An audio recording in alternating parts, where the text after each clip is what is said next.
everyone. My name is Chelsea. My gender pronunciation is her, and I'm gonna start my speech in 3, 2, 1, go. We live in a capitalistic world where we know that every country is trying to be best of the best, and realize that as a government of a developing country in Indonesia, we want to be a developed country by increasing the quality of human resources. And if we are talking about the interest of the government here, is that we want to give a welfare in a society by pursuing education in philosophy. And this is basically why the government want to implement philosophy teaching in secondary school, for example, like junior high school, senior high school, SMK, and etc. And moving to our stance here, firstly, we want to provide philosophy teaching in secondary school by implementing curriculum and provide a good philosophy teacher. And then secondly, we are not okay with not teaching student philosophy since they are in secondary school.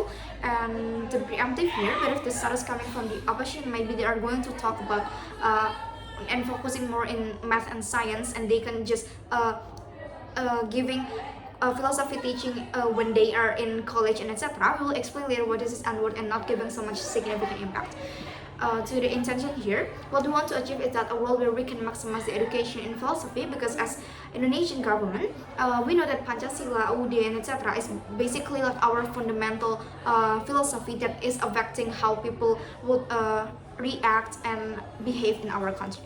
So moving to the burden of proof here, what the page will talk about is that the mechanism of the proposing philosophy teaching, and both sides should agree that the philosophy teaching should be implemented in education.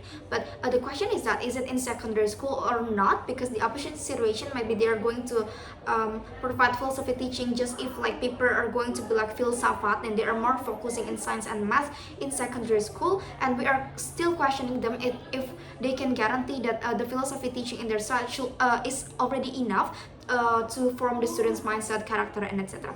And I'm going to give 2 points of argument here. Firstly, why we can increase the quality of human resources in Indonesia by implementing philosophy teaching in secondary school, and then secondly, why we can reduce conflict and any other problem in society.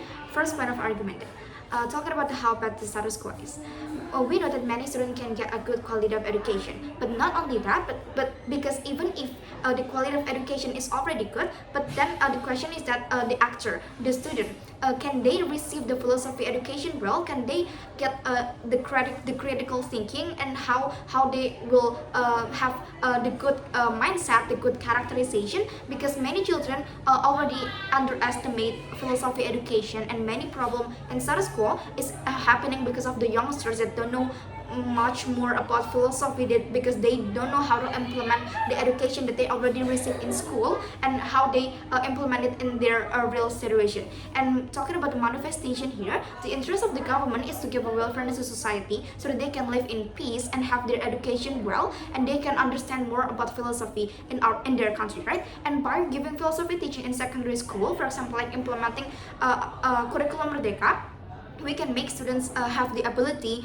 for like thinking critically, and how they will face their problem in the future, and how they can discuss, how they can debate, and how can they show that this is their identity, and how they will do like a deep analysis on problem in their culture, countries, so they can have also a project where they can develop their skills, focus group discussion, and etc. And why is it going to be beneficial? Because developing critical thinking and problem solving, it will like increase their knowledge about philosophy of a country, and they can be more realistic, because it also will prepare them for their future, and how they will came into their real life, like their career world, and how will they face their problem in the future. And why is it important? Because if they are already used to solve the problem, they can understand the root of the problem, and they can implement what they have learned in school. And why is this going to be significant? Because they are not only will smart in math and science, but also in philosophy and logical argumentation, empathy, and open-minded, and they will also have a deep understanding, and how then they will navigate and negate all of the people behavior, and how they should adapt in like some certain circumstances that will also changing since they are going to like go to other and higher education.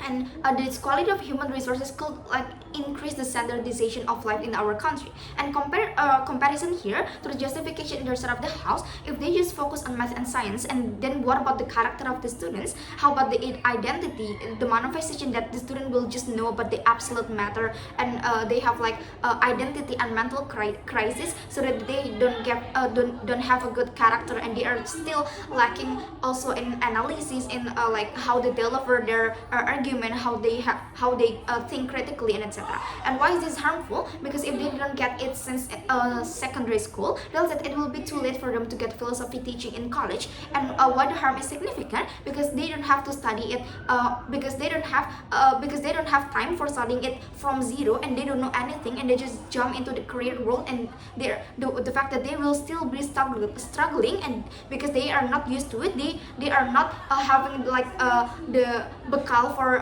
their future, because they just like they cannot even survive in this capitalistic world, and they can easily swayed and deceived by other people, right? And so moving to my second point of argument here, talking about how bad the status quo is, that judges, would you let people to do crime? Would you let our country to be like there are more pickpockets and criminals and corruptor in our country? I suppose no. So talking about the manifestation, why their side is going to be bad, because in their side they want to make a society. Judges realize that the youngsters, people in secondary school, are the one who is most likely to do something dangerous or even something brilliant, right? And this urgency is that they are Gen Z, who should be managed to be like our next generation, to discover something new and have an open-minded mindset. But under the side of the house, okay, probably they are smart in math and science, but they don't have the knowledge in philosophy. They cannot even adapt in some certain circumstances, and they cannot do do and put themselves in a focus group discussion, and they can even deliver their argument well.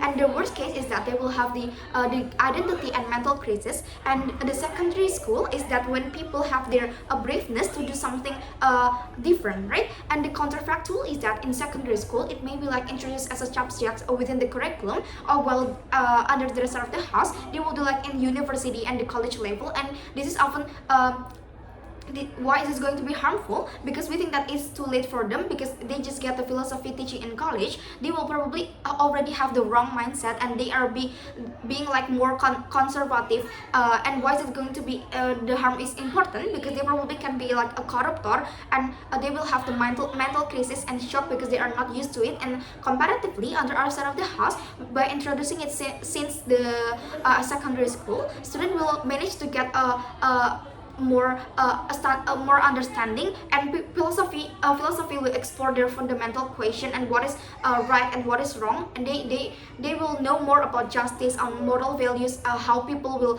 act and behave in society. And they will also have a great mindset. Will they know how to behave, and how what is the characterization of the people, and they will not have the capability for being like a corruptor and a criminal and etc., because they already have the moral value that is implemented since they were in secondary school. And they can also argue and deliver their argument well. So for example, like in political discourses in social media, they can analyze it more deeply, and that it will also lead into social changes. And why is it going to be significant? Because we can also reducing and decreasing the number of crime and corruptor in our country, and therefore this is in line with the interest of the government of developing countries. Therefore we're proud to propose. Thank you.